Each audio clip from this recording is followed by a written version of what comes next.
Tu veux découvrir l'histoire inspirante des femmes noires? C'est sur Femmes Noires de l'ombre.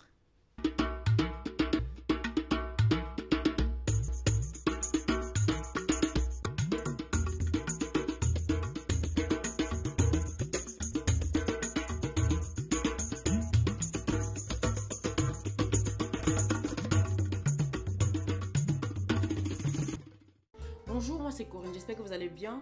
Merci d'être parmi nous encore aujourd'hui. Aujourd'hui, nous allons voyager, nous allons aller au Nigeria. Si je vous dis Folorunsho Alakija, ça vous dit quelque chose? Peut-être que oui, peut-être que non. Mais sachez-le, Folorunsho Alakija, c'est la femme noire la plus riche du monde. Oui, c'est la femme noire la plus riche du monde. Folorunsho Alakija est née dans une famille de 56 enfants au Nigeria. Aujourd'hui, à 68 ans, Folorunsho Alakija est une épouse, une mère et une grand-mère comblée. C'est une femme d'affaires, c'est une businesswoman. Oui. Comment est-ce qu'elle a démarré, Folorunsho Alakija? Après des études de secrétariat en Angleterre, elle retourne au Nigeria, où elle travaille pour une banque locale pendant 12 ans. Après 12 ans dans cette banque, elle considère qu'elle a assez fait pour les autres, qu'elle a assez donné. Elle veut donc travailler à son propre compte. Elle se souvient donc que depuis sa tendre enfance, elle aime le stylisme, elle aime l'esthétisme. Elle veut donc créer sa propre marque de vêtements. Et pour faire les choses bien, elle décide d'aller se former. Elle rentre donc en Angleterre se former, elle se forme en stylisme. Après sa formation, elle revient au Nigeria créer donc sa marque de vêtements. Elle participe à un concours national qu'elle gagne et se crée un réseau. Elle se crée un réseau très important. Elle se crée donc un réseau qui va lui permettre de développer son activité de façon encore plus importante. À 50 ans, Folorunsho Alakija considère qu'elle a assez donné, qu'elle a assez fait dans ce domaine-là. Lors d'un voyage en Angleterre, elle rencontre donc une amie qui lui parle d'une entreprise américaine qui souhaite investir au Nigeria. Folorunsho Alakija, pour aider son amie, donc, rencontre le ministre du pétrole au Nigeria et demande si c'est possible pour cette entreprise-là donc d'investir au Nigeria. Mais malheureusement, le gouvernement nigérien ne souhaite plus travailler avec des entreprises étrangères de cette façon-là. Il préfère que les entreprises investissent directement auprès du gouvernement. Mais cette entreprise-là n'est pas d'accord et décide donc de quitter le Nigeria. C'est ainsi donc que l'idée du pétrole naît dans l'esprit de Folorunsho Alakija. Elle rentre donc chez elle, elle réfléchit, elle en parle autour d'elle, elle essaie de trouver une idée pour se lancer sur le marché du pétrole. Sa famille lui conseille de se lancer dans le transport du pétrole. Elle retourne donc voir le ministre et lui propose cette idée. Le ministre lui dit non, malheureusement, ce n'est plus un marché qui les intéresse parce qu'avec la création des pipelines, ils n'en auront plus besoin. Folorunsho Alakija continue de réfléchir.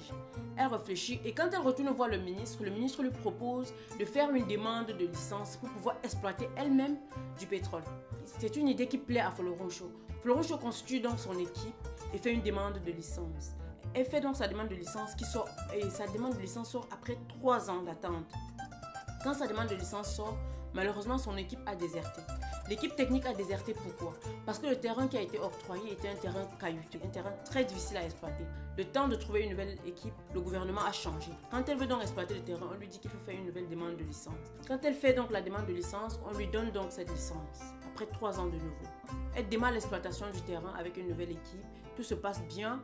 Mais, comme je l'ai dit, la difficulté est grande. Folorunsho a beaucoup investi dans ce terrain. Elle sait, elle est consciente que si elle ne trouve pas du pétrole dans ce terrain, elle sera ruinée. Donc, elle garde la foi et continue l'exploitation du terrain jusqu'à ce qu'il trouve du pétrole. Quand elle trouve donc du pétrole, le gouvernement nigérien vient et veut avoir 10% encore de plus. Il faut noter que lorsque la licence a été faite, le gouvernement nigérien avait 40% des bénéfices de l'exploitation et Folorunsho en avait 60%. Mais quand Folorunsho trouve du pétrole et qu'il y en a beaucoup, le gouvernement nigérien veut plus. Mais cela n'était pas inclus dans les clauses, cela n'était pas dans le contrat. Le gouvernement n'a donc pas respecté sa part du contrat par rapport à la licence d'exploitation.